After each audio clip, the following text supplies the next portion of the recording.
Hello दोस्तों, तो आज मैं आप लोगों को फिर से एक सुंदर सी कहानी सुनाती हूँ। जब लगे कि सब कुछ छोड़ दें। ये एक स्टोरी है कि जब लगे कि सब कुछ छोड़ दें। कई बार इंसान बहुत मेहनत कर रहा होता है, लेकिन उसे मंजिल नहीं मिल रही होती।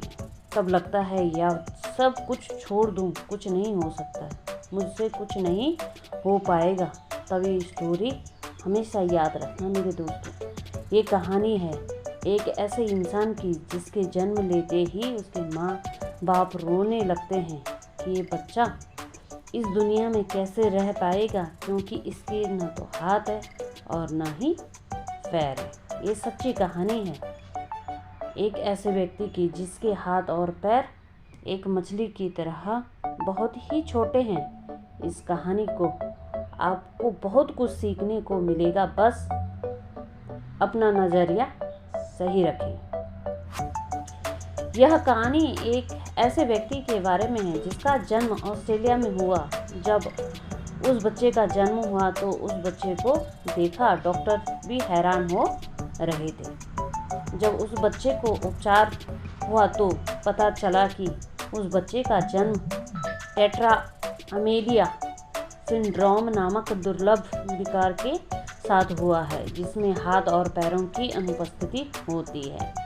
ऐसे में डॉक्टर्स को बहुत दुख हुआ और इस बारे में उनके माता पिता से बात की। जब उस बच्चे के बारे में डॉक्टर्स ने बताया तो उस बच्चे के माता पिता रोने लगे कि हमारा बच्चा इस दुनिया में बिना हाथ पैर के कैसे रहेगा। तो उस बच्चे के माता पिता ने बहुत सोच समझकर डॉक्टर से इथेनीसिया के बारे में बोला कि हमारा बच्चा इस दुनिया में नहीं रह पाएगा, क्योंकि बिना हाथ पैर के इस दुनिया में रहना उस बच्चे के लिए बहुत मुश्किल होगा। यह बात सुनकर डॉक्टर्स ने अपनी एक टीम बनाई और उस बच्चे को दोबारा से चेकअप किया और एक रिपोर्ट तैयार की। जब डॉक्टर्स रिपोर्ट लेकर बाहर आए तो उस बच्चे के माता पिता ने फिर से इथेनीसिया के बारे में बोला, लेकिन डॉक्टर्स ने साफ मना किया कि ये जो बच्चा शरीर से भले ही कमज़ोर है, लेकिन इस बच्चे का दिमाग बहुत पावरफुल है और हम इसे इथेनीसिया नहीं दे सकते हैं। इसके बाद उस बच्चे को लेकर वह माता पिता अपने घर जाते और उस बच्चे के अच्छे से देखभाल करते हैं, लेकिन उसे उस बच्चे को देखकर उस पर दया आती थी और सोचते थे कि हमारे बच्चे का हमारे बाद क्या होगा। जब इस दुनिया में हम नहीं होंगे तब हमारे बच्चे का ख्याल कौन रखेगा। वह बच्चा धीरे धीरे बड़ा होता गया और जब उस बच्चे को यह बात पता चली कि उसके माता पिता ने उस बच्चे के लिए इथेनीसिया इच्छा मूर्ति की मांग की तो उसे बहुत दुख हुआ। उस बच्चे ने अब यह निश्चय कर लिया था कि कुछ भी हो जाए, अब मैं अपने माता पिता को और परेशान नहीं होने दूंगा और इस दुख से बाहर निकल कर ही रहूंगा। जब कोई इंसान अपनी स्थिति अपनी हालातों से लड़ने की ठान लेता है, उसी वक्त से उस इंसान की ज़िंदगी में परिवर्तन आने लग जाता है। और ऐसा ही कुछ इस बच्चे के साथ हुआ। उस बच्चे ने ठान लिया कि मुझे पूरी दुनिया में अपनी एक पहचान बनानी है और उसने यह कर दिखाया।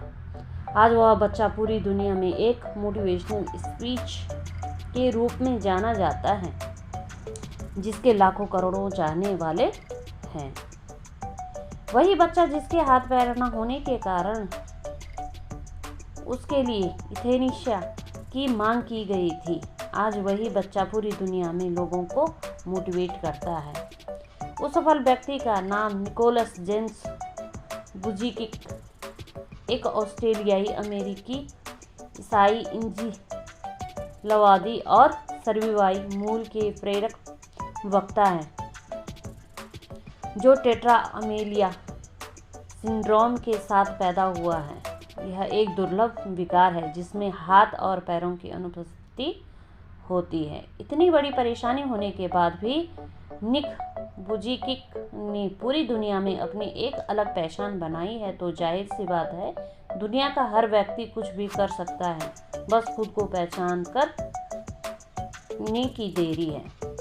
आज निक वुजिक एक अच्छे मोटिवेशनल स्पीच होने के साथ साथ अच्छे स्विमर भी है।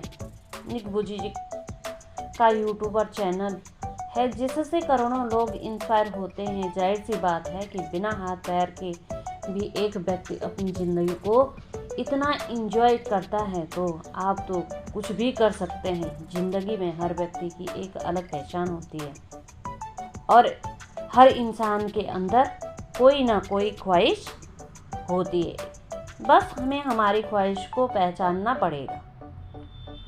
और सिर्फ ऐसा एक बार नहीं है जब किसी व्यक्ति ने अपने विश्वास के दम पर दुनिया में अपना नाम कमाया है और अपनी ज़िंदगी को बदला है। ऐसे और भी लोग हैं जिन्होंने अपने हौसले से पूरी दुनिया को आश्चर्यचकित कर दिया है। दुनिया आप पर विश्वास करे उससे पहले आप खुद पर विश्वास करना सीखो। इसकी सीख है, मोरल ऑफ द स्टोरी यह है कि कई बार हमें लगता है कि हमें भगवान ने कुछ भी नहीं दिया है, हमारी ज़िंदगी बेकार है, हम कुछ नहीं कर पाएंगे। तब ये सोचना चाहिए कि कई लोगों को तो इतना भी नहीं मिला जितना हमें मिला है। हमारी एक समस्या है कि हमें भगवान ने से शिकायतें ही रहती है, जबकि हमें तो भगवान का शुक्रिया अदा करना चाहिए हर उस चीज़ के लिए जो उन्होंने हमें दी है। क्योंकि कुछ लोगों के पास तो वह आंखें ही नहीं हैं जो भगवान ने हमें दी है। कई लोगों के पास तो मेहनत करने के लिए तो उनके पास हाथ पैर ही नहीं होते हैं जो भगवान ने हमें दिए हैं। आज के इस दौरे में ऐसे कई देश हैं जहां पानी और खाने का कोई ठिकाना नहीं है। हमें भगवान का शुक्रिया अदा करना चाहिए कि भगवान ने जो हमें दिया है और जो हमारे पास नहीं है उसे पाने के लिए मेहनत करो। तो इसी तरह की अच्छी वीडियो यदि आप लोगों को चाहिए तो मेरे चैनल को लाइक शेयर और सब्सक्राइब करें ताकि मैं आप लोगों के लिए इसी तरह की मोटिवेशनल स्टोरी ला सकूं। Thank you so much.